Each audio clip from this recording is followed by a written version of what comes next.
Vamos adelante. Recuerda que el primer capítulo tenía que ver con el mundo en general, lo que ha pasado en el mundo en general, el pecado en general, resultado de haber rechazado a Dios, no haber dado gloria a Él, y el pecado entró fuertemente como resultado.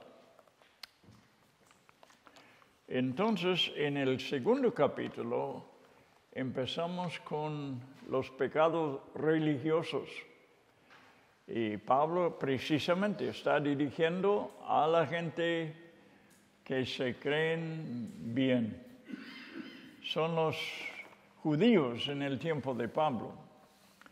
Pero lo podemos aplicar, yo creo, porque los religiosos son iguales. Cuando los encuentra y donde los encuentra. Tienen las mismas características. Son personas que están buscando una manera de justificarse. Y lo malo es que es una autojusticia lo que ellos adquieren. Y hemos llegado al versículo 4, donde habla del arrepentimiento, ¿verdad? Que es tan importante en el camino hacia la salvación. Claro, uno tiene que reconocer que es pecador, y Pablo ha escrito con ese propósito, para que el lector, la persona que lee la carta, donde sea, en las iglesias y quizás fuera de las iglesias, la gente reconoce que están en estas categorías de pecadores. Hay que reconocerlo, es lo primero. Y por eso capítulo 1 tiene que ver con eso. Viviendo una vida de rebelión contra Dios. Capítulo 2 es tratar con gente un poco más difícil de alcanzar. Hay pecadores que saben que son pecadores. Te lo dirán, muchos de ellos. Y porque reconocen que su vida no está bien.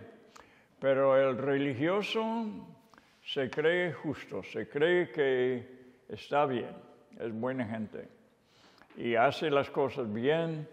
Y le es más difícil ver que es un pecador igual, y vamos a ver que aún peor que los pecadores, como los llamaríamos, normales, las personas que están metidos en pecados, vicios, lo que yo quisiera llamar pecados carnales.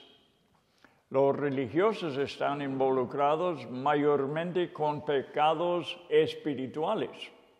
Y entre los dos yo prefiero tratar con gente que reconocen que son pecadores carnales.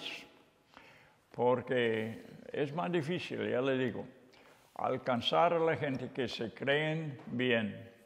Se creen que hacen las cosas bien. Bien, entonces... el versículo 4 se trató con las riquezas de Dios, riquezas en cosas que quizás no hallamos fácilmente que sean riquezas. Está hablando de benignidad aquí. Pero ahí, en este versículo, dice que la benignidad de Dios nos lleva al arrepentimiento. Ahora, la forma que Dios usa para llevarnos al arrepentimiento, a lo mejor no lo veremos como algo benigno. Quizás Dios usa formas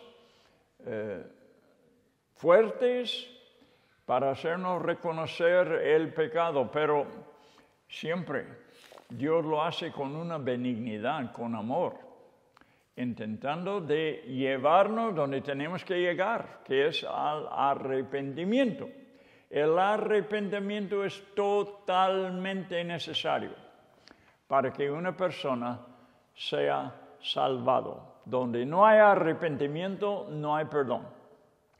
Y donde no hay perdón, no hay salvación. Así que el camino de la salvación es marcado por el arrepentimiento. Primeramente uno tiene que reconocer que es un pecador y tiene que ver que está en peligro. Y por eso, viendo su peligro, viendo quizás otras cosas en su vida, sufrimientos, empiece la gente a reflexionar y ven que no pueden seguir adelante así. En algunas personas es una cosa muy fuerte lo que pasa a ellos. Pudiera contar historias, ¿verdad?, de personas que no han podido dormir de noche por su pecado, por su estado delante de Dios. Están reconociendo que no están bien, no están preparados para enfrentar la eternidad. Y les afecta su manera de, ya te digo, dormir quizás o aún comer. Les pierde el apetito. La única cosa importante es que se arreglen con Dios. Es un buen estado. Y es la benignidad de Dios que nos lleva allí. No importa las maneras que Él usa. Pero las riquezas de su benignidad, su paciencia, qué rico es el asunto que Dios es paciente, ¿verdad? Hoy, si no fuera así, ¿dónde estaríamos? Si Dios no tuviera paciencia con nosotros. Y longanimidad, que yo defino como generosidad de espíritu. Hay personas que son generosos con sus posesiones, muchas cosas, pero Dios es generoso de espíritu. O sea, Él es generoso en darnos lo que nos vale interiormente. Bueno, ahora seguimos adelante a versículo 5 y hay que leer ahora versículo por versículo. Pero por tu dureza, está hablando de la gente religiosa, ¿recuerda? La dureza de los religiosos. Pero por tu dureza y por tu corazón no arrepentido, ¿ves? No arrepentido. Atesoras para ti mismo ira para el día de la ira y de la revelación del justo juicio de Dios. Una dureza contra la benignidad que nos lleva al arrepentimiento. Están resistiendo. Y lo más que resiste, lo más duro se hace el corazón. Pasan los días, pasan los meses, pasan los años, no se arrepienten. Dios trata con ellos. Al principio les es muy incómodo. Los pensamientos que tienen que pensar, las cosas que Dios les revela. Pero ya con el tiempo, ya es más suave. No porque la manera que Dios usa es más suave, sino que el corazón se endurece. Y como se endurece el corazón, las cosas es como si arrebatan. Nos pega y nos arrebata. Porque el corazón es duro. Este es para los que están resistiendo la obra que Dios está intentando de hacer en ellos. El corazón se hace duro por creerse bueno. La autojusticia, ¿qué daño hace? Bueno, puedes hablar de muchos pecados, ¿verdad? Y que son malos y nos hacen daño, pero no hay como la autojusticia para resistir la obra que Dios quiere hacer. Me acuerdo haber leído, no sé exactamente cómo fue, pero Martín Lutero habló de ese pecado, de autojusticia, porque él lo había encontrado, pues, mucho entre la gente que resisten porque se creen buenos. Y el que se cree bueno no necesita un Salvador. Por eso es necesario el arrepentimiento, es necesario el reconocimiento que no somos buenos y que necesitamos un Salvador. Eso es lo que Pablo está haciendo claro en estos 2 capítulos. Lo primero, ya que él va a hablar de la salvación, que es por fe, que es por gracia, ¿dónde empiece? Con el pecador. Para que cada persona, los que están metidos en muchos pecados carnales de la carne, pero quiere también que los religiosos reconozcan los pecados del Espíritu, para que pues puedan ver la necesidad de una salvación. Esto es muy importante recordarnos también si queremos evangelizar. Lo primero que tenemos que compartir con la gente es que tienen necesidad de salvación. No vale mucho hablar de la salvación si ellos no ven la necesidad. Es nuestro trabajo, y voy a hablar más de eso, de que nosotros presentemos la condición del hombre caído en este mundo y el peligro que tiene para con Dios. La dureza del corazón religioso es muy difícil y está resistiendo la convicción del Espíritu Santo, que el Espíritu Santo quiere, y ahora le digo, es benignidad, es amor. El Espíritu Santo está intentando de llegar al corazón de esa persona y resiste porque se cree bueno.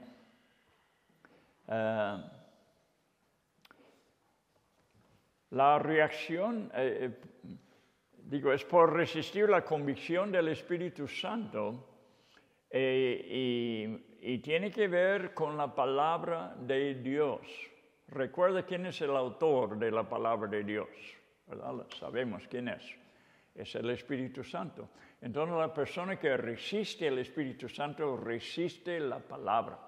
Resiste la palabra que el Espíritu Santo nos ha dado. Y hay una reacción correcta a la presentación de la palabra de Dios. Y vamos a ver que la ley tiene un propósito. En el día de hoy, la ley de Dios tiene un propósito y lo vamos a entrar, no sé si hoy, pero vamos a entrar pronto en este asunto del propósito de la ley. Pero lo voy a decir de antemano, que el propósito de la ley es reconocimiento del pecado. La ley nos dice lo que es pecado. Entonces, este es el propósito de la ley, que en el Nuevo Testamento, pues ahí está escrito, que el propósito de la ley de Dios es demostrar que somos pecadores. Por ejemplo, en el Antiguo Testamento fue igual.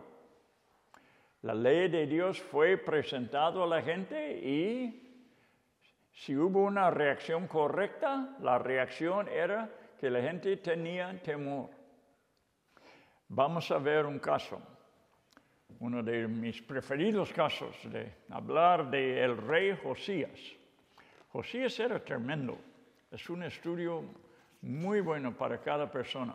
Ver cómo ese hombre empezaba a buscar a Dios. Se hizo rey a la edad de 8 años. Niño todavía. Tenía que ser de el linaje de David y pues si no hubiera mayor, tenía que ser un niño. Y Josías fue el único, ya no estoy intentando de recordarme la historia de cómo se hizo rey a los 8 años, pero No sé si este fue el caso con el sacerdote y su mujer, que le escondió. Quizás no me meto en eso, porque no estoy seguro en el momento. Pero bueno, entró en el reino de 8 años. Entonces estuvo 8 años más. Llegó a 16 años de edad y la Biblia dice que empezaba a buscar a Dios. Esto es muy bonito. Yo no sé cómo es que empezó a buscar a Dios. Pero bueno, no tenía la ley en aquel entonces. Manasés era su padre. Y Manasés había destruido todas las cosas sagradas, había arruinado, había hecho mucho daño al templo, había metido idolatría en el templo. Bueno, quería destruir todo lo que tenía que ver con Dios. Así que cuando Josías era rey, no había un ejemplar de la palabra de la ley. Entonces, a la edad de 16 años, no sé cómo, esas cosas son misteriosas, pero yo sé que uno mismo nunca busca a Dios. Esto vamos a aprender en capítulo 3. Lo dice claramente, no hay persona que busca a Dios. Entonces, ¿cómo que Josías el rey le está buscando? Solamente una respuesta. Dios está obrando con él. Dios está llamándole la atención. A la edad de 16 años empieza a buscar a Dios. 8 años después, a ver si lo tengo la cronología bien, empezaba a hacer reformas. Empezaba a hacer reformas en Israel. Y no, a la edad de 20 años. Empezaba a hacer reformas por toda la nación, quitando la idolatría, haciendo algo para Dios. Tenía un hambre para Dios, tenía un deseo de servirle, de arreglar los asuntos. Y a la edad de 26 años es cuando Dios le revela la ley. Interesante, que no puede ser perfecta la búsqueda de Dios, aunque se haga reformas, aunque uno empiece a buscar a Dios hasta que se mete la palabra de Dios. No se puede terminar la obra que Dios está haciendo en el corazón. Interesante. Uno busca a Dios, tiene que llegar a su palabra, tarde o temprano. Tiene que llegar a su palabra. Y eso es lo que pasa. A la edad de 26 años, están renovando el templo, el mismo templo de Salomón, porque está en malas condiciones y hay un grupo de hombres, trabajadores, que están arreglando el templo, y el sacerdote, como es normal, el sumo sacerdote, está involucrado con eso, con todos los asuntos del templo. El sacerdote tiene que estar involucrado. Entonces, ya que están haciendo reparaciones, encuentra el sacerdote el libro de la ley. Había estado allí en el templo, nadie se dio cuenta, el rey ni sabía que existía, y lo halla allí. Bueno, eso es divinamente dirigido, que el sacerdote halla el libro de la ley. Él informa a un hombre llamado, Safán.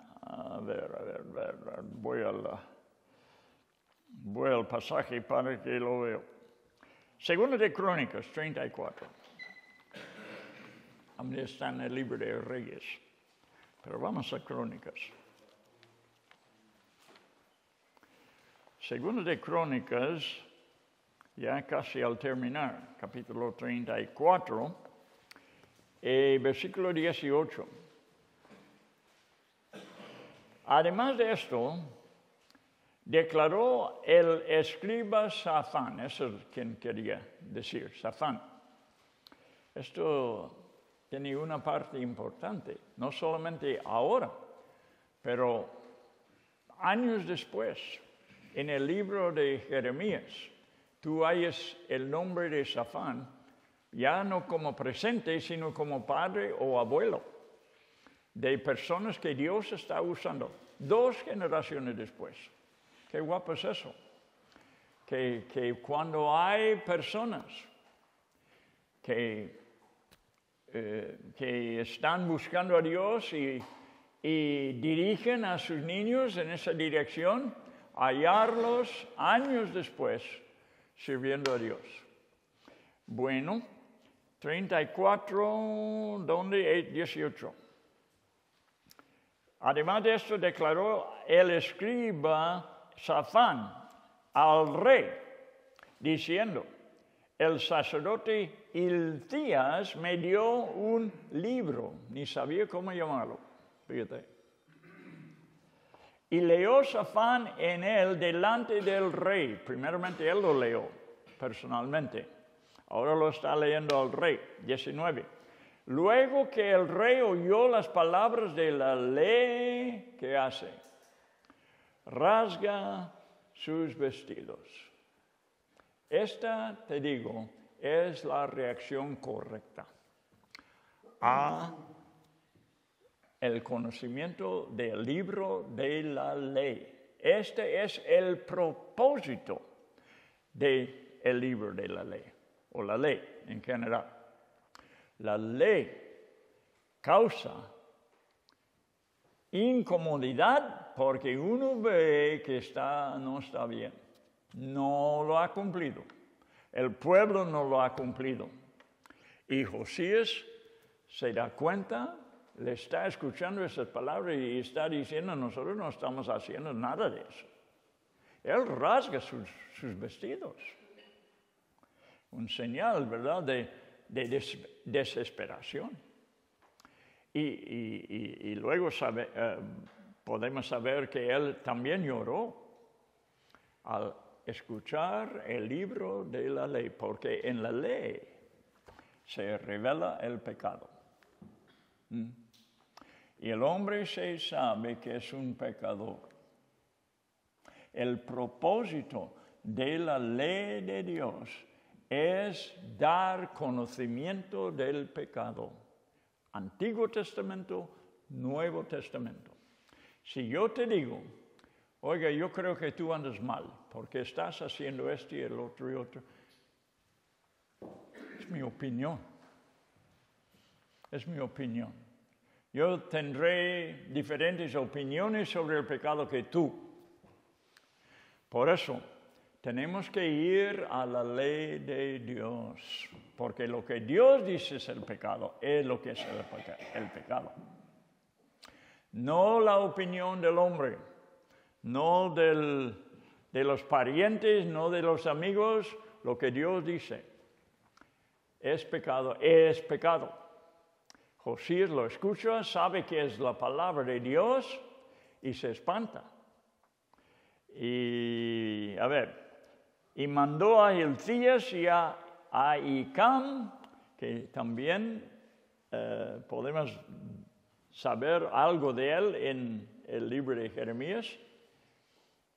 Ahicam, hijo de Safán, el mismo que le lee al rey, y a Abdón, hijo de Micaía, y a Safán, escriba, y a Asaías, siervo del rey, diciendo, andad, consultad a Jehová por mí y por el remanente de Israel y de Judá acerca de las palabras del libro que se ha hallado.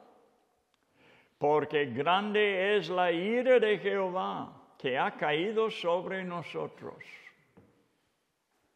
Por cuanto nuestros padres no guardaron la palabra de Jehová para hacer conforme a todo lo que está escrito en este libro.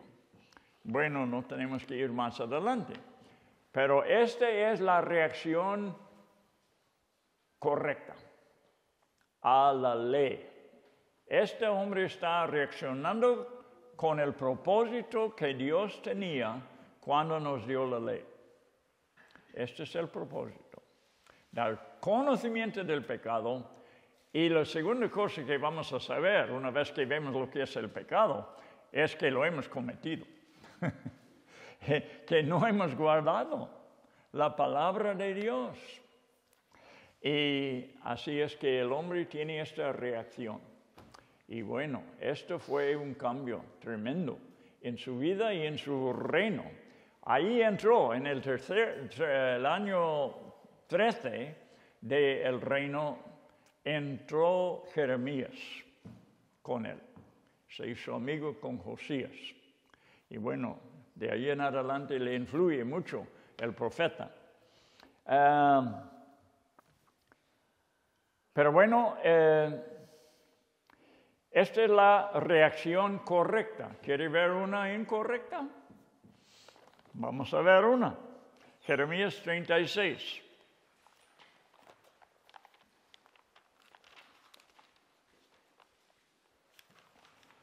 De un corazón duro, aquí. Jeremías 36, versículo 21 hasta 24. Y envió el rey a Jehudí a que tomase el rollo, el cual lo tomó del aposento de Elisama, secretario, y leyó en él Jehudí a oídos del rey y a oídos de todos los príncipes que junto al rey estaban. Y el rey estaba en la casa de invierno.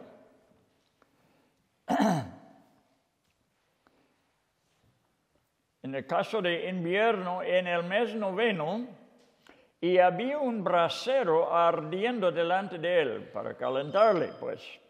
Cuando Jehudí había leído 3 o 4 planas del libro, era el libro de Jeremías, que él apenas había escrito.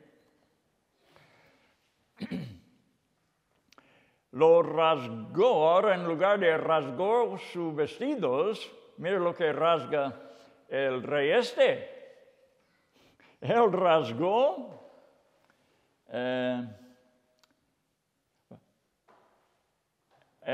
lo rasgó el mismo libro. El rey con un cortaplumas de escriba y lo echó en el fuego que había en el brasero hasta que todo el rollo se consumió sobre el fuego que en el brasero había, y no tuvieron temor, ni rasgaron sus vestidos el rey. Y todos sus siervos que oyeron todas estas palabras tampoco reaccionaron. Incorrecto, corazones duros. El propósito de la palabra de Dios no llegó al corazón de este rey. Y uno, si no se conforma con la palabra de Dios, lo destruye, ¿verdad? Lo intenta de destruir, porque el corazón está duro, resiste y tiene la palabra como un enemigo, le hace incómodo, no quiere que sea oído, es un enemigo de la verdad y rasga las páginas y lo tira en el brasero que tenía delante de él. Bueno, este es como no se debe, ¿verdad? Pero bueno, uno reacciona de una forma o de otra forma. Y por eso estamos oyendo Pablo decir de los que tenían duro corazón, ¿verdad?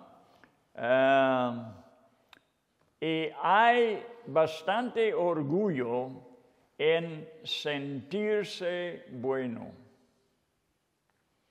Es decir, espiritualmente, creerse bueno. Autojusticia, no estoy hablando del cristiano que es hecho Cristo es hecho para él justicia. Pero la persona con autojusticia es una persona llena de orgullo. Te garantizo que es. Es una persona que se cree bueno delante de Dios por lo que él o ella ha hecho. Y hay muchos. Quizás no lo vemos, estas cosas. Quizás no lo consideramos. Pero ese es un gran problema en la vida de cada religioso. Se cree bueno. Se cree, va jactándose de qué bueno es, ¿verdad? Y si tú le preguntas sobre su condición, te dirá tan bueno que es. Y no hay otro orgullo peor que el orgullo espiritual. Es la cosa más difícil con que hay que tratar los cristianos. Personas que se creen buenos. Cuando la verdad es el opuesto, totalmente. Tenemos que ser orgullosos para decirnos que somos buenos cuando Dios dice que somos malos, ¿no? Es un orgullo tremendo contra Dios, jactándose. Dios dice que somos pecadores, ellos dicen que no. ¿Qué es eso? Es un desafío de Dios. La persona religiosa es una persona, no te engañes, es una persona orgullosa, llena de orgullo, no necesita de Dios. Bueno, tiene su Dios, quizás si lo sirve a su manera, su Dios, pero el Dios fue formado aquí, no aquí. Su propio Dios. Y ese Dios le acepta muy bien. Le consuela, anda con ellos, pero no es el Dios de la Biblia. El Dios de la Biblia demanda arrepentimiento de tu religiosidad. Es tan necesario esto que arrepentirse de la droga o lo que sea. Arrepentirse de la religión. Jesús trató con eso, con la mujer samaritana, ¿se acuerda? Trató con su religión, trató con su estilo de vida, con sus maridos que había tenido, trató los pecados carnales y entonces se metió, porque ella misma dijo, nuestros padres adoraron en ese monte, y Jesús trató ese asunto, que Dios será adorado por los que le adoran en espíritu y en verdad. Ella tenía que dejar esa religión del monte. Y todas las personas que quieren acercarse a Cristo tienen que arrepentirse de su propia religión. Es muy importante, porque les está echando al infierno. Bueno,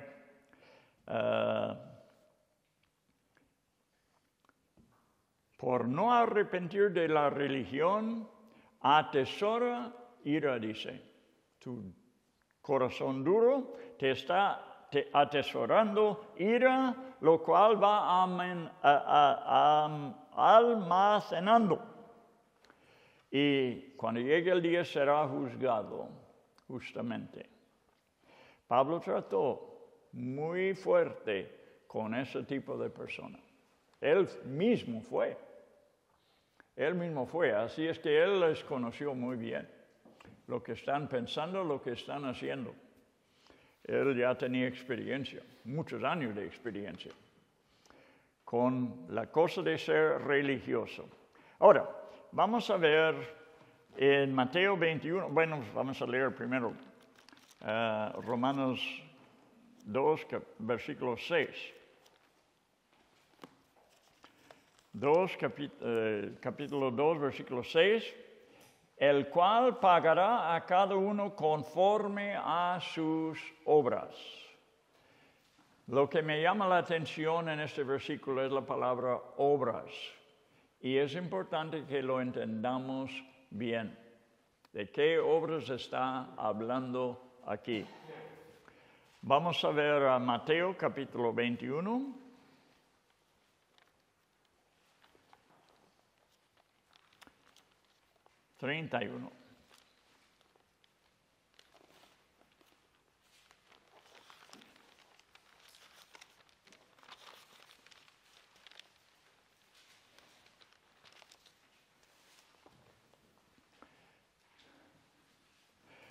Jesús habló de dos hijos, si queremos verlo mejor en versículo 30.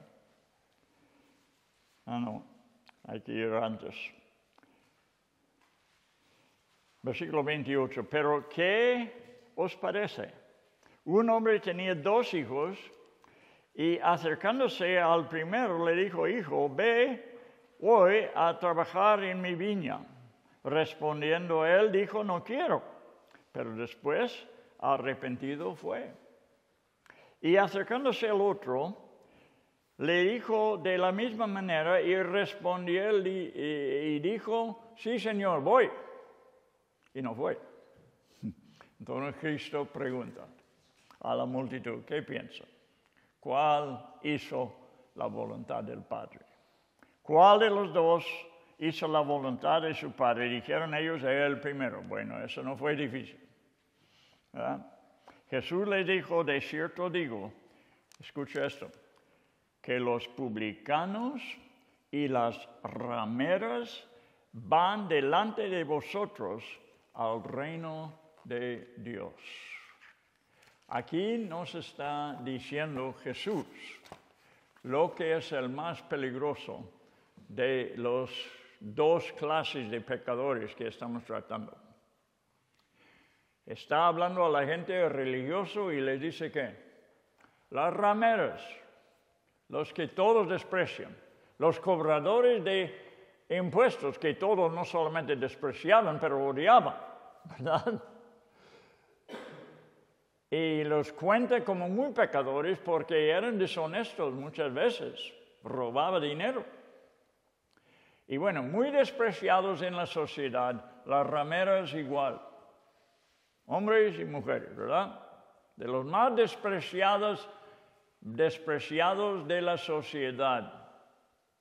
Y Jesús dice: ellos van a entrar en el reino de Dios antes que vosotros, los religiosos. ¿No es verdad entonces que la autojusticia, que la religión te hace un pecador peor? Que si te metes en cualquier vicio, en cualquier crimen, lo que quieres nombrar, ellos entrarán, dice Jesús, antes que vosotros. Bien, estamos aprendiendo esto y es muy importante. Y que lo consideramos, este asunto. Pablo lo había experimentado en su propia vida, ya lo había dicho. Pero vemos en 1 Timoteo 1. Pablo ya escribiendo a su hijo Timoteo en la fe, en el primer capítulo, versículos 15 y 16.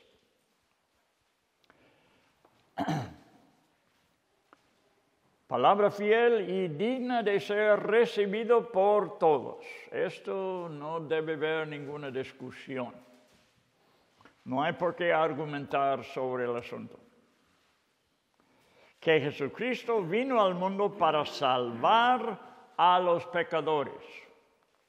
Bueno, ya lo sabemos, ¿no? Él vino con ese propósito. Pero miren las últimas palabras. Ya lo habéis leído.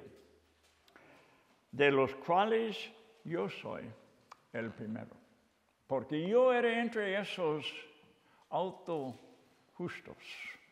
Yo era entre los a quien Jesús habló y dijo que los rameras, que los publicanos entrarán en el reino de Dios antes que vosotros.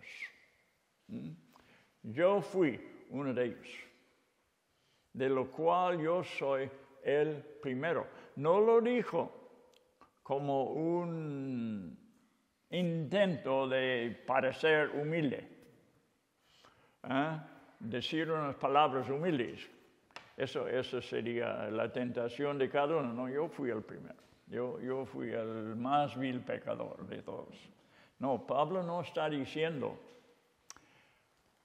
esto con un intento de ser humilde. Lo está diciendo que es la verdad. Yo fui el primero. Yo fui el primer enemigo de la iglesia. Yo fui un auto justo que se creía más santos que todo el mundo. Yo quería destruir esa nueva secta. Yo cumplí la ley. Buenamente intenté de cumplir todo lo que la ley decía, pero yo odiaba a los cristianos. Porque yo me creía mejor. Yo era de los más santos. ¿Cuáles? Los fariseos. Los conservadores de las religiones del tiempo de Cristo. Había los liberales, que eran los saduceos, y había los conservadores, que eran los fariseos. ¿Lo dije, saduceos? Y los fariseos eran los conservadores. Y él creyéndose muy, muy santo. Ahora, ¿cómo se reconoce? Como el primero entre los pecadores. Él que practicaba una autojusticia y se creía bueno, de los mejores. ¿Ves cómo Dios ve esas cosas? Pablo lo ve también así. El autojusticia es lo peor de los pecados. Y vemos hasta qué daño puede hacer, ¿verdad? Sin hacer ningún pecado carnal, se puede hacer mucho daño a la obra de Dios con cosas que no se manifiestan exteriormente, pero son pecados del corazón. Odio, aborrecimiento. ¿Y qué dijo Jesús? Jesús aclaró eso. El que odia, que no ama, es un matón, es uno que comete homicidio. Jesús arregló estos asuntos, los habló correctamente como eran. Bien, así que Pablo está tratando duramente con este asunto porque él personalmente tiene mucha experiencia con eso. Y verás que en su vida también los problemas en su ministerio venían de los religiosos. No fueron los religiosos que mataron a Jesús, que le crucificaron. Yo no leo que las rameras, que los cobradores de impuestos estuvieron ahí diciendo crucifícalo. No, eran los religiosos, los buenos judíos que habían llegado de todo el mundo para celebrar la Pascua. Ahí está, una banda tremenda, diciendo a Pilato, crucifícalo.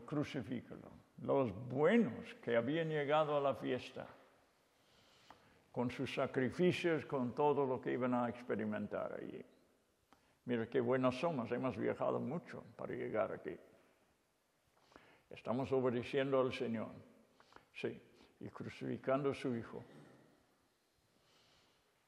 Bueno, para que veamos cómo es ese asunto. Y eso no cambia. Digo, no sabemos mucho de los fariseos, de los saduceos, no hemos tenido mucha experiencia con ellos, pero sí hemos tenido experiencias con los religiosos. Sépalo, estás tratando con los peor de los pecadores, cuando estás tratando con un religioso.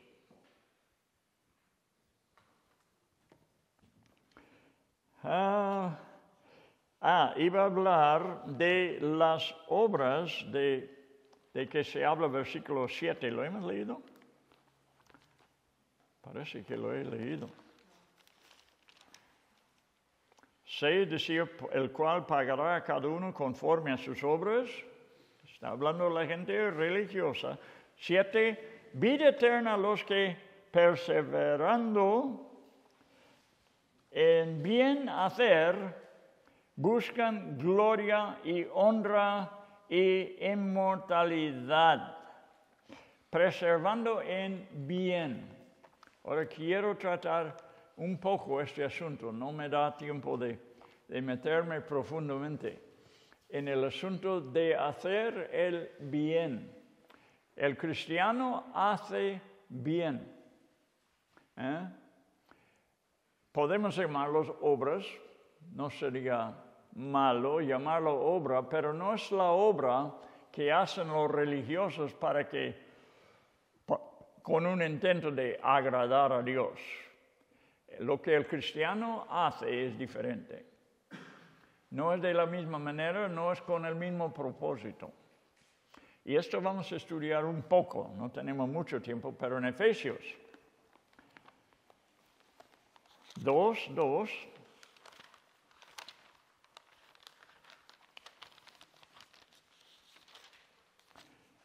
dice, bueno, empieza allí hablando de estar muerto en nuestros delitos y pecados, en los cuales anduvisteis en otro tiempo, siguiendo la corriente de este mundo, conforme al príncipe de la potestad del aire. Y aquí tenemos dos elementos, uno el mundo, el segundo ¿qué? ¿Quién es el príncipe de la potestad del aire? Es Satanás, ¿verdad? Cada persona que no está en Cristo es dirigido por el corriente de este mundo y por el príncipe de la potestad del aire. Es una buena pregunta darles, ¿eh? ¿Sabes tú que está dirigido por el príncipe de la potestad del aire? Quizás se sorprende, ¿verdad? Pero es cierto, cada persona sin Cristo está directamente dirigido por sus enemigos, por las fuerzas malas del enemigo. Entre los cuales también todos, ahí está, todos vosotros, vivimos en otro tiempo en los deseos de nuestra carne. Ahí está la tercera cosa, el mundo, el espíritu malo y la carne. Estas tres cosas nos dirigían. Todos. En los deseos de nuestra carne, haciendo la voluntad de la carne y de los pensamientos, y éramos por naturaleza, está hablando de ¿qué? De los hechos, de los pensamientos y del corazón. Porque el último dice naturaleza, la naturaleza caída del hombre. La voluntad de la carne y de los pensamientos. Y éramos por naturaleza hijos de ira. Cada persona no convertida es un hijo de la ira de Dios. ¿No lo debemos decir? ¿Es bueno que callamos? Es bueno decir, no, bueno, eres buena gente y tú, seguramente Dios te ama. Como dice aquí, hijos de la ira. Cada vez que se levante en la mañana un pecador debe pensarlo. Yo soy bajo la ira de Dios. Estoy en gran peligro. Puedo perder hoy mi alma. ¿Lo debes saber? Yo creo que sí. Hijos de ira. Lo mismo que los demás. Ahí estábamos todos, bajo la ira de Dios. Pero Dios, es interesante que Dios, a la vez que puede estar enfadado, es misericordioso. Solamente Dios es capaz de eso, ¿no? Pero dice, siendo rico en misericordia por su gran amor, aún dice. Lo mismo que los demás. Por su gran amor con que nos amó, aun estando nosotros muertos en pecados, nos dio vida juntamente con Cristo. Muy bien, bueno.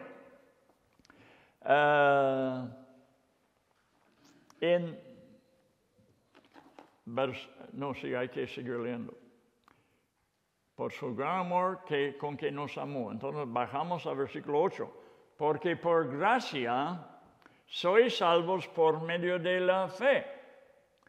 Y esto no de vosotros, pues es don de Dios, y no por obras, para que nadie se gloríe. Porque somos hechura suya, creados en Cristo Jesús. Nota las siguientes palabras. Para buenas obras. Acaba de decir, no por obras, ¿verdad? Acaba de decir no por obras, ahora está diciendo que somos creados para buenas obras. Pero hay una gran diferencia. La misma palabra, pero una gran diferencia entre las dos. Las obras que uno hace para salvarse por la autojusticia son muy diferentes que las obras que hace un cristiano. Para buenas obras, las cuales Dios preparó de antemano. Son cosas que Dios va a poner en nuestros caminos para que tengamos oportunidad de hacer algo para su reino. Son divinamente preparados estas obras de antemano para que anduviésemos en ellas. Las buenas obras de Dios, divinamente preparadas. A eso es nosotros, ¿verdad? Intentando de agradar a Dios. Es Dios dándonos oportunidad, cooperar con Él en su reino. Mi hijo predicó un mensaje hace poco diciendo que Dios no nos necesita. Esto es muy cierto. Dios no necesita a nadie ni a nada. Nadie debe pensar que Dios te necesita. No lo necesita. Él es autosuficiente en sí mismo. Pero Él quiere. Él quiere darnos oportunidad. Nos ama. Él sabe cómo somos, qué necesitamos en nuestras vidas, y una de las cosas que Él sabe es que tenemos que estar haciendo algo que valga la pena. Algo que sea de provecho. Algo que sea una ayuda. Algo que edifica su reino. Y por eso, Dios nos ha preparado obras. Ahora, Santiago habló de eso y ahí es donde me gusta hablar. No voy a poder hacerlo, pero habla de el que dice que tiene fe, dice, muéstrame por sus obras, ¿verdad? Ahora dio dos ejemplos y solo quiero hablar de uno, de los dos ejemplos que dio Santiago. Uno era Abraham y la otra fue Racab. ¿Se acuerda la historia de Racab? ¿No es cierto? Si leemos lo que Pablo acaba de decir aquí que Dios ha preparado obras para nosotros, buenas obras, lo hizo Dios con Rahab.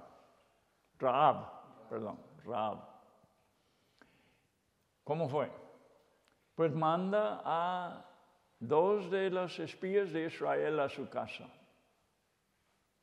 Pudiera mandarla a cualquier casa, pero la manda a la casa de Rahab. La da oportunidad poder hacer algo que valga la pena.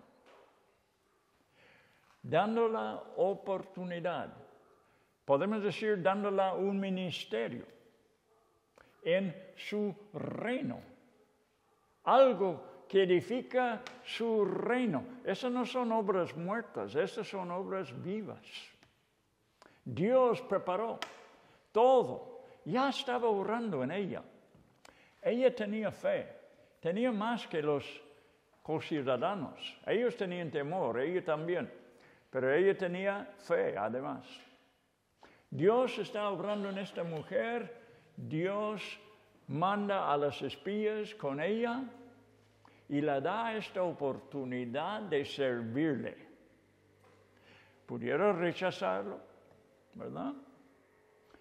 Pero Dios le dio la oportunidad de hacer algo una vez en su vida que vale la pena. Y los esconde. Pero bueno, estaba arriesgándose.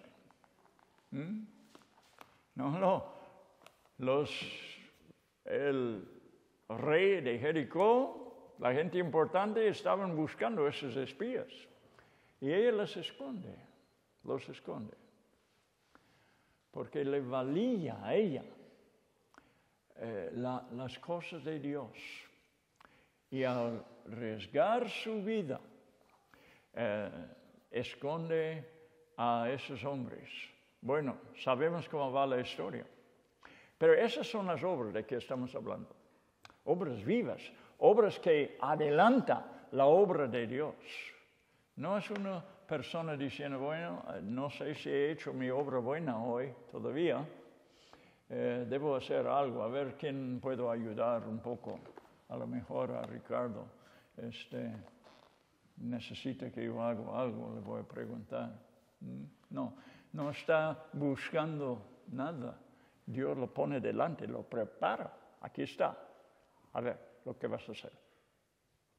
Ella, arriesgando su vida, los protege. Bueno, pero Dios no le dio nada, ¿verdad? Como recompensa. ¿Qué pasó con ella? Se hizo israelita, en primer lugar. Se escapó, Dios la dio vida, los israelitas la salvaron la vida cuando destruyeron a Jericó, y ella se hace israelita. Pero esto no es el fin de la historia. Se casa con el príncipe de la tribu de Judá. Esa no es cualquier persona. Esto está en el linaje estará en el linaje de David. El linaje de Judá. Y ella se casa con él. Y tiene un hijo. Lo cuenta en dos lugares. Uno en el libro de Ruth, el otro en Mateo. Cuando da la genealogía de Jesús. Fíjate, esa mujer se hace israelita, se casa con uno de los más importantes en Israel. No sé cuántos abuelas sería, que después de ella nació David. Varias generaciones después. ¿Y cómo se llamaba Jesús? El hijo de David, según la carne, ¿verdad? Y esa mujer se menciona 3 veces en el Antiguo Testamento, en el Nuevo Testamento. Tiene fama ahí en el cielo ella. Una ramera, hombre, de Jericó, incrédula, idólatra. Pero Dios la preparó obras y ella respondió a lo que Dios quería hacer con su vida. Ahí como Dios la recompensó, ¿verdad? Una de las historias que más nos gusta, creo yo. Lo que hay en una persona que es hechura suya, somos hechura suya. Esta es parte de la naturaleza de Dios en nosotros. Bien. Sabemos tener prioridades celestiales qué importantes son las prioridades en nuestras vidas. La persona que es hechura suya de Dios tiene sus prioridades en su lugar. Le es importante las cosas de Dios y le da prioridad. No estoy avanzando mucho, ¿eh? Intentaré hacer un poco más. Versículo 8. Romanos 2, 8. Yo pensaba de terminar el capítulo.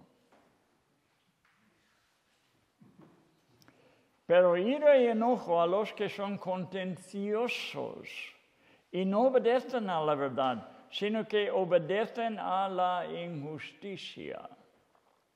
Hablando todavía a los religiosos. Estamos hablando de religiosos en este capítulo. Y una de las características del religioso es que es contencioso. ¿Has conocido un buen religioso que no ha sido contencioso? Están para defender sus cosas, su religión, su vida, sus opiniones. Contenciosos. Pelear, debatir, porque está buscando superioridad. Eso es lo que están haciendo, expresar su opinión. En lugar de seguir y amar a la verdad, no les importa mucho la verdad, importa lo que les importa. Se manifiesta por un hecho, por sus hechos, por su carácter, por toda su vida. Y aquí nos habla de la ira de Dios, que Dios no aguanta esas cosas. Versículo 9. Tribulación y angustia sobre todo ser humano que hace lo malo, el judío primeramente, y también el griego. Pero gloria y honra y paz a todo el que hace lo bueno, al judío primeramente y también el griego. La recompensa de la tribulación y la angustia es por el religioso, primeramente. Estas personas están en primer lugar para la retribución de parte de Dios. ¿Verdad?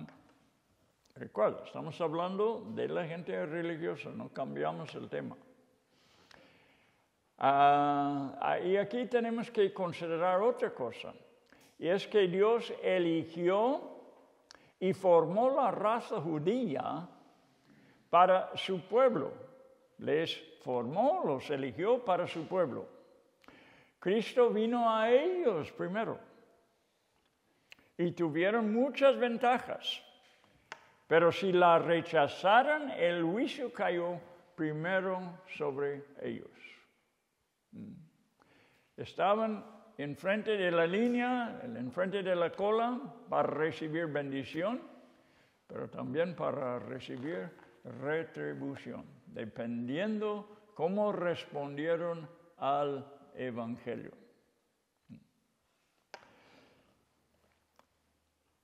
Versículo 11. Porque no hay excepción de personas para con Dios. Dios no les dio privilegios especiales porque eran la semilla de Abraham. ¿Recuerda? Este fue su argumento. Viene Juan Bautista y ellos dicen, no, nosotros somos de la semilla de Abraham. La descendencia. Y Dios, tú sabes cómo Dios eligió a Abraham, le separó de su pueblo y lo llevó a la tierra de Canaán y empieza un linaje allí, una genealogía, siendo Abraham el primer patriarca, después su hijo Isaac y después Jacob. Y siguió edificando Dios esa raza. Ahora en el tiempo de Jesús estaban diciendo mucho, no, nosotros somos del linaje de Abraham. Confiaban en eso. No podemos confiar en tales cosas. Dios no hace acepción de personas, dice. Para el judío que obedece, paz, gozo. Para el que desobedece, ira y juicio. Dios no hace acepción de personas individualmente.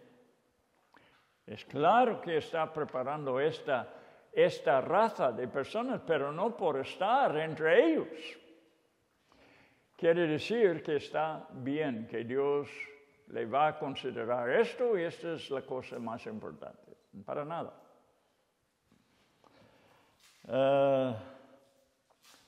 Dios no les dio personalmente privilegios especiales porque eran de la semilla de Abraham. Y eso es lo que ellos pensaban. Tenemos algo especial nosotros. Pertenecemos a la raza mejor. Vemos el caso en Mateo 3, 7 hasta 9. Este es Juan Bautista, tratando con ellos, versículo 7. Al ver él que muchos de los fariseos y de los saduceos venían a su bautismo, les decía, generación de víboras. No les dijeron hijos de Abraham, ¿verdad? Generación quiere decir género. Tiene que ver con un género, con una especie. Género, estaba diciendo, de víboras. Vosotros sois de esa descendencia. Estos son sus padres, las víboras. No les consideró según su raza exterior, sino según su corazón. Juan lo sabía bien. 7 hasta 9. Generación de víboras, ¿quién os enseñó a huir de la ira venidera? Haced pues frutos dignos de arrepentimiento. Esa es la palabra otra vez. Este es el ministerio de Juan Bautista. Llevar a la gente al arrepentimiento. 9. Y no penséis decir dentro de vosotros.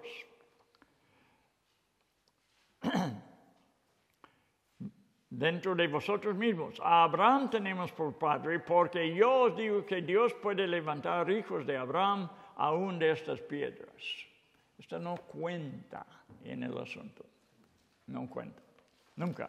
En cualquier caso. De que pensamos justificados o bien con Dios porque pertenecemos a cierta cosa. O a cierta raza, si fuera posible. Cierta familia. Nómbralo lo que quieras. Las cosas exteriores no son los que cuentan. Bueno, otra vez a Romanos 12, porque todos los que sin ley han pecado, sin ley también perecerán, y todos los que bajo la ley han pecado, por la ley serán juzgados. Ahora, los que han aprendido la ley y los que no tienen ley, nadie les ha hablado de la ley, no tienen entre su pueblo alguien que habla de la ley. Aquí nos ve como Pablo, o vemos lo que Pablo vio en ese asunto. Los primeros de que se está hablando aquí son los del capítulo 1, ¿verdad? Estos pecadores en general, que ven a Dios en la creación y no ven más. Y los otros, ellos no se dan cuenta de la ley. Los últimos son avisados del peligro. Son los que tienen la ley. Esto solamente requiere un sencillo ejemplo. Vamos a suponer que una familia llega a la playa un lugar donde normalmente la gente no van a nadar, no van a entrar en el agua, no es una playa conocida. Bien, una familia llega a la playa y inmediatamente se tiran al agua. Llega otra familia y pasean hasta llegar a un cartel que anuncia no nadar. Peligro de tiburones. Estoy haciéndolo muy sencillo. Unos meten al agua no avisados, otros son avisados. Es la diferencia. Por no ser avisado, no les ataca un tiburón. ¿Verdad que el tiburón no distingue entre los dos? El peligro está, hombre. Unos están avisados, otros no. Unos se perecen sin ley, otros perecen con la ley en la mano. Así que como el peligro está, si uno se meta en el peligro, no respeta nada tu ignorancia. A lo mejor se aprovecha de la ignorancia. Así es que no debemos pensar que solamente el informado será juzgado. No. Verás en el Antiguo Testamento que los israelitas tenían que hacer sacrificios por los pecados no conocidos. Cuando pecaron y no se dieron cuenta. ¿Por qué? Pues si no se dieron cuenta, ¿cómo va a ser pecado? Es pecado. Sin ser avisado o ser avisado, es pecado. Ofende a Dios. Unos por no saber, dice la Biblia, son azotados con pocos. Los que saben y lo hacen con más azotes. Pero los dos reciben el castigo. Porque es una ofensa a Dios si lo sabemos o si no lo sabemos. Bueno, versículo 13 todavía. Porque no son los oidores de la ley los justos ante Dios, sino los hacedores de la ley serán justificados. Hemos mencionado que los judíos pensaban que tenían ciertos privilegios por ser de la raza que Dios formó, empezando desde Abraham.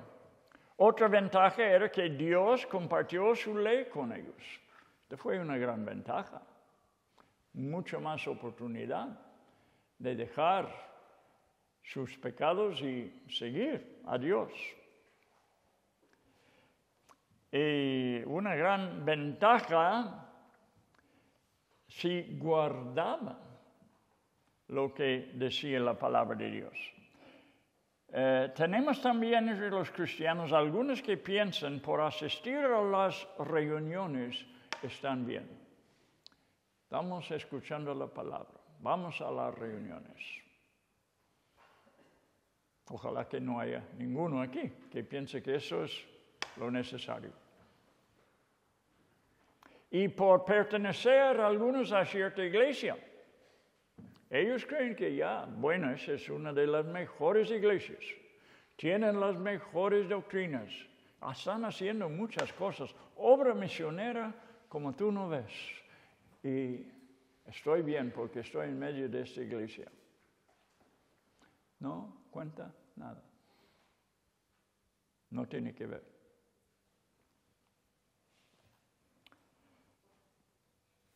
Y por pertenecer a cierta iglesia que pues ya están más seguros de su bienestar con Dios. Sabía de un cura en México que decía, no sé si otra persona me lo contó, lo escuchó, y empezaba a hablar una predicación.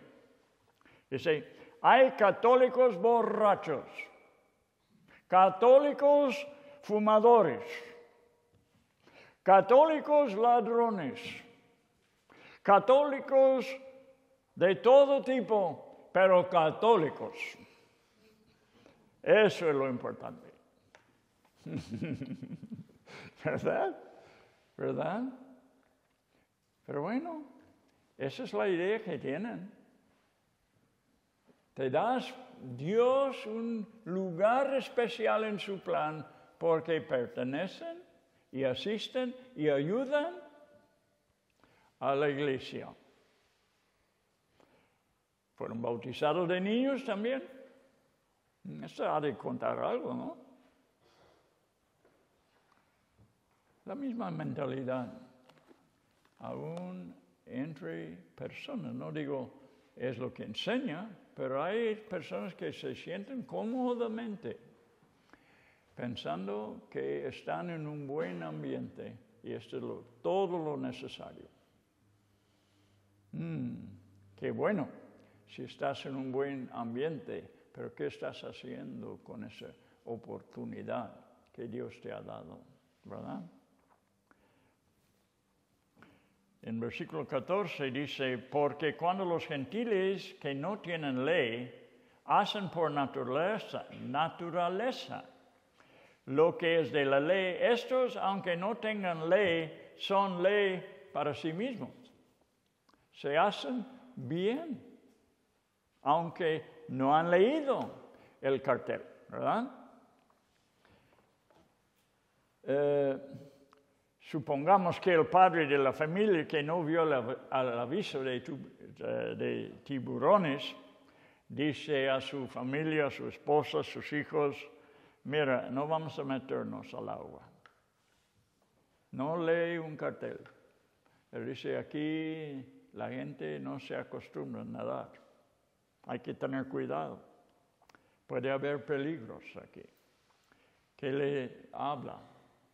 La conciencia, ¿verdad? Hay otras cosas que nos avisan. Y el sentido común es otro amigo de nosotros, que está con nosotros. La conciencia lo tiene cada persona, aunque no sea cristiano, aunque nunca ha leído la Biblia. Tiene una conciencia que le dice, no, esto no conviene. Esto no te conviene. Y se oye de personas que no han metido en ciertas cosas porque obedecieron esa conciencia. Bien, versículo 15. Mostrando la obra de la ley escrita en sus corazones. ¿Ves?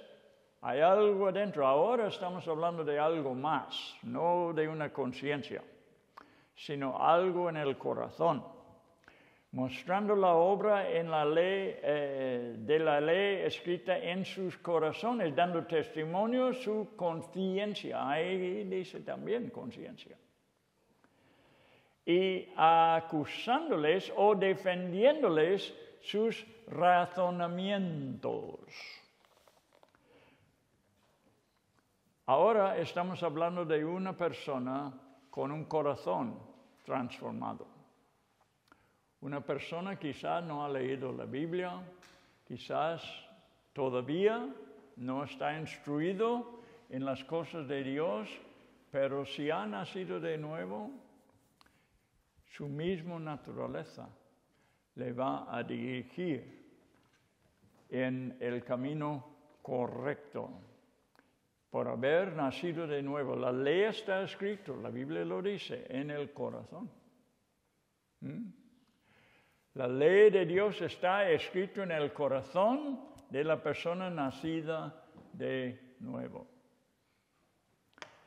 Un corazón nuevo dice que nos da una mente nueva. Nos da Dios.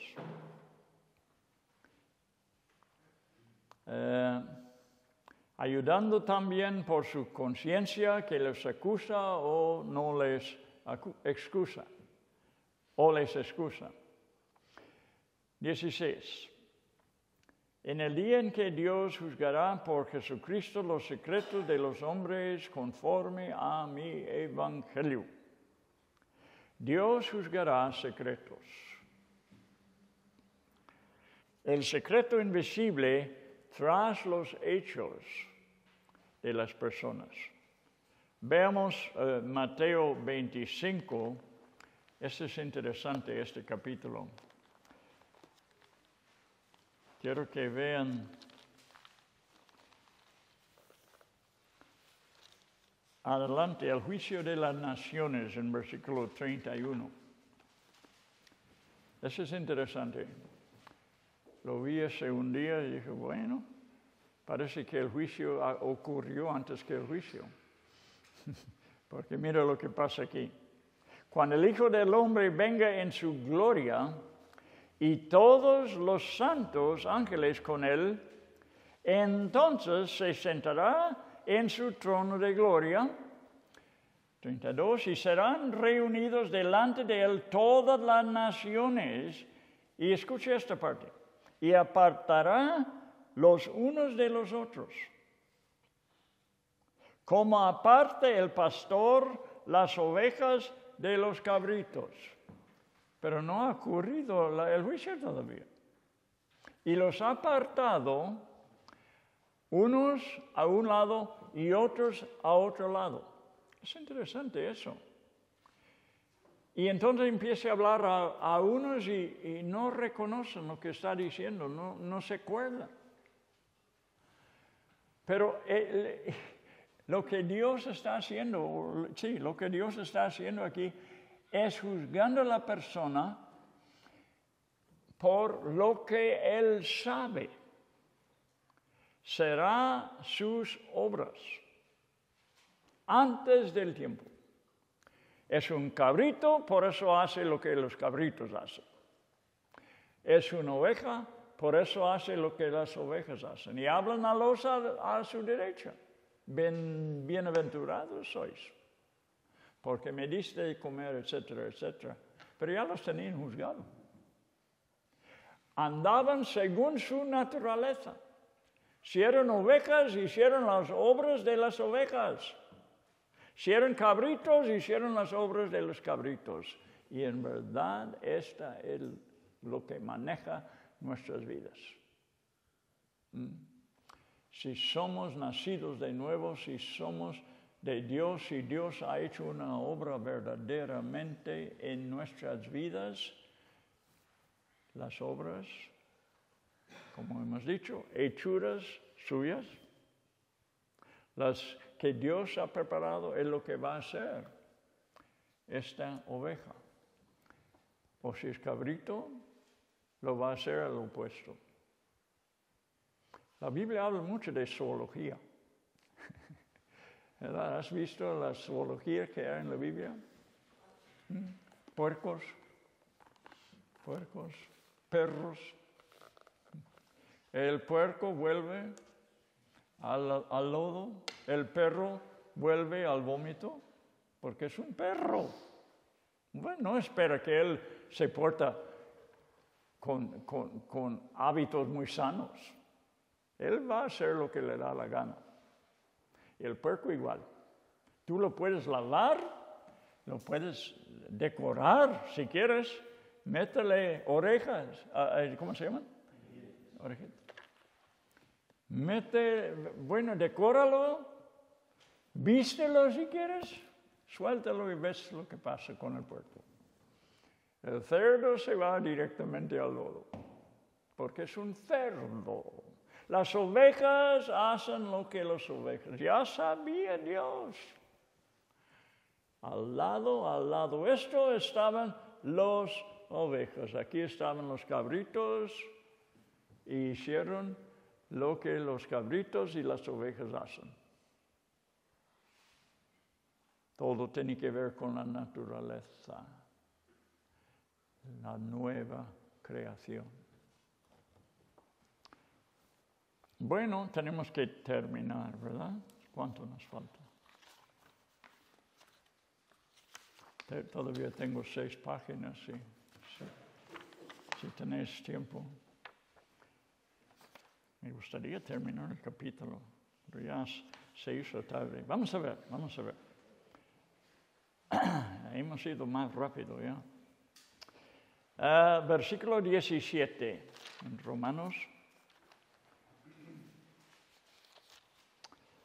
He aquí, tú tienes el sobrenombre de judío. Aquí es la primera vez, ¿verdad? Bueno, lo ha mencionado en otro caso también.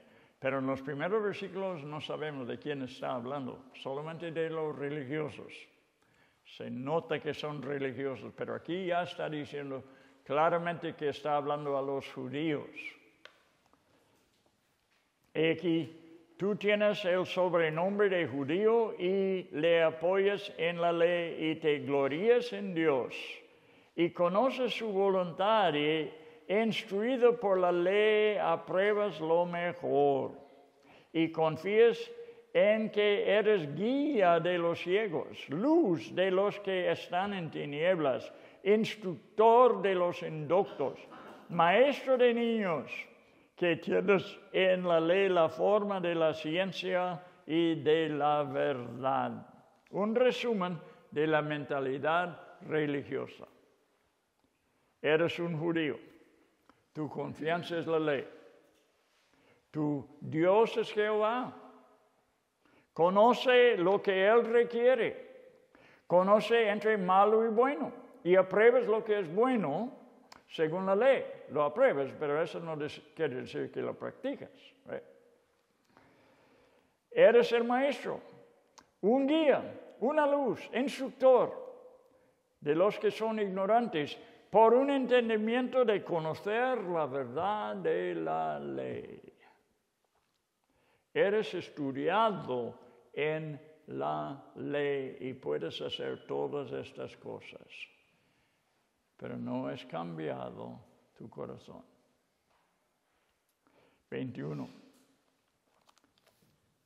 Tú pues que enseñas a otro, aquí está el asunto, ¿no te enseñas a ti mismo?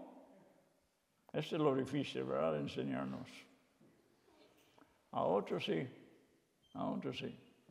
Podemos instruirlos bien. El problema es con nosotros.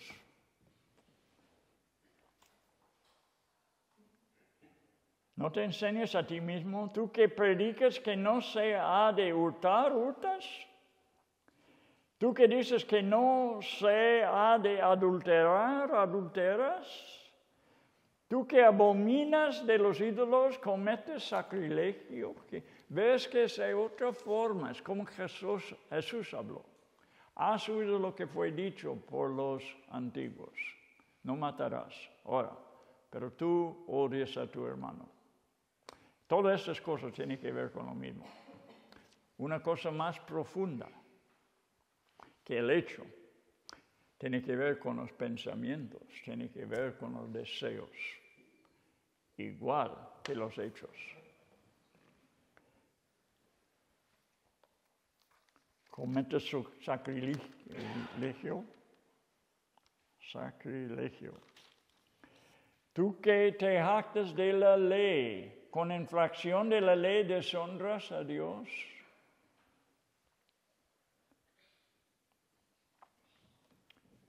¿Eres practicante de lo que enseñas? Hemos oído algo, como el dicho que dice, haz lo que yo digo, no lo que yo hago, ¿verdad? Buena manera de instruir a los hijos, ¿verdad? ¿Verdad que no vale eso? No vale eso. Ellos seguirán el ejemplo de la vida, de los hechos, de lo que ellos ven en nosotros. Haz lo que digo, no lo que hago. ¿Hurtas? ¿Adulteras? ¿Hay idolatría? De otras formas estas cosas, ¿ves? No que te arrodillas delante de una imagen. No tienes que hacer eso. ¿Deshonras a Dios? 24. Porque como está escrito, el nombre de Dios es blasfemado entre los gentiles por causa de vosotros. El buen testimonio conduce a la gente a Dios. El mal testimonio da oportunidad a la blasfemia, a la crítica. Yo he conocido a personas que culpan a los cristianos. No, yo no voy a la iglesia, son hipócritas. Y culpan, por eso no creen, ¿verdad? Por los cristianos. Son hipócritas, dicen los cristianos. Bueno, es verdad, ¿verdad? Que hay veces cuando damos, bueno, en el caso de lo que estaba hablando Pablo, es la pura verdad. Lo que ellos practican da mal testimonio. Y la gente no obedece a Dios porque no han visto un buen ejemplo de quién es Dios. Yo estuve escuchando un ateo el otro día y digo, ay, pobre de ese hombre. Los cristianos con que se ha confrontado esa persona, no me gustaría enfrentarme con ellos tampoco. Dice que, ¿qué dijo? Dijo, yo veo que el cristianismo es un peligro porque el cristiano piensa que sabe todo. Pensé, bueno, yo conozco a algunos así también, que saben todo. Y yo pensé, ¿qué respuesta daría a él? Yo creo que si hablo honestamente, diría, yo conozco menos cada día. Yo conocí mucho anteriormente, ahora no conozco mucho. Siempre estoy conociendo menos y menos y menos. ¿Sabe por qué? Porque la grandeza de Dios está creciendo delante de mí. Y yo veo que lo poco que yo conozco de Dios es muy poco. Y cada vez menos porque Dios se hace más y más grande en mi conocimiento. Yo no diría eso, que yo conozco todo. Ni lo pienso. Y entonces examiné un poco su teología de ese hombre, porque aunque era ateo, tenía una teología muy avanzada. Totalmente falsa, pero una teología tenía. Es que Dios es un egoísta, que demanda adoración. Ay, pensé, qué mala teología tiene. Qué idea tan mala, falsa ha entrado en la cabeza de ese hombre. Y entonces los malos ejemplos de los cristianos. Y esta ha ayudado a él formar su creencia en el ateísmo. Un Dios egoísta. La cosa es que Dios sí demanda adoración. No creo que la palabra es demanda, sino que busca adoradores. Pero es justo. Es malo si yo busco adoradores porque no los merezco. Pero Dios sí merece adoradores. Él es totalmente digno. Esa es la diferencia. Es malo, hay cosas malas para los hombres que son completamente correctos para Dios. Y esa es una de las cosas. Dios es digno de que le adoremos. Él es el creador. Él nos ha hecho. Y tiene un corazón de amor. En el capítulo 3 vamos a examinar un poco ese problema que Dios tiene en su misma personalidad. No es un problema para Él, pero yo lo veo como un problema. De ser un Dios de amor y a la vez ser un Dios de justicia. Os dejo con ese pensamiento hasta el siguiente lunes. Piénselo. Dios es justo, perfectamente justo, y Dios es amor. ¿Cómo pudo hallar Dios la manera de ser justo, pero demostrar su amor para con nosotros. Perfectamente justo. Esto es interesante. Otra cosa le digo y oramos. Y es esto, lo primero que vemos uno en la cruz es que es la justicia de Dios. La justicia de Dios fue manifestada en la cruz. Lo vamos a ver en capítulo 3. Dios, cuando tú te enfrentas con ese hombre sobre la cruz, escapando la sangre, cayendo al suelo, muriéndose poco a poco, lo que tú ves ahí con ese hombre golpeado, le pegaban en la cabeza con un palo, las espinas en la frente. ¿Qué es todo eso? ¿Qué es eso? Lo explico la siguiente vez, pero le voy a decir lo que es. Es la justicia de Dios. Es lo que ves. Dios cumpliendo perfectamente su justicia. Nosotros.